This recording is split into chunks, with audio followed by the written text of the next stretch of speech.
absolutely critical that you install CTs correctly in order for the meters to give you good data. Typically, you will have either solid core CTs or split core CTs. The advantage of a split core CT is that they can be placed around a main without having to disconnect one end of the cable. Solid core CTs are slightly more accurate. First of all, you need to identify the high side of the CT. 1, there may be a white dot on the high side.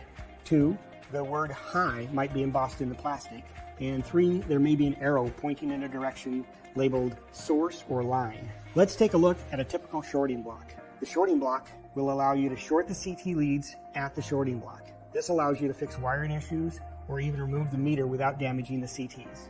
Let's look at the inputs on the meter. As you can see, we have clearly marked high and low connection points. If your CTs have white and black wires, you will wire white to high and black to low.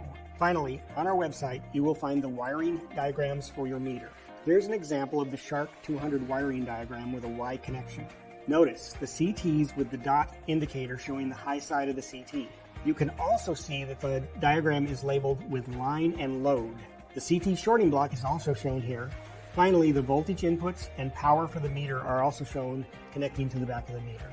So just remember, there are 3 critical things when you're installing CTs. The first thing is that one side of the CT is the high side. That needs to face the source of the energy. The second thing are the white and black wires or the terminals that are on those CTs. White to high, black to low on the inputs on the side of the Shark meter. Finally, it's absolutely critical that the CT around the A phase is the same phase that goes to the A input for the voltage. You can't cross the voltage in the CT inputs. Okay, finally, the last thing I want you to think about when you're doing these installations is that we need some current through the CTs in order to get an accurate reading. We ideally want at least 10% of the rated capacity. So if I'm talking about a 500/5 CT, I'd like to see at least 50 amps through the center of the CT.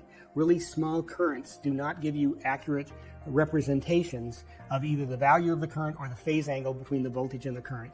And we can't validate the installation until we have at least 5% of the rated capacity of the CT through the center of the CTs.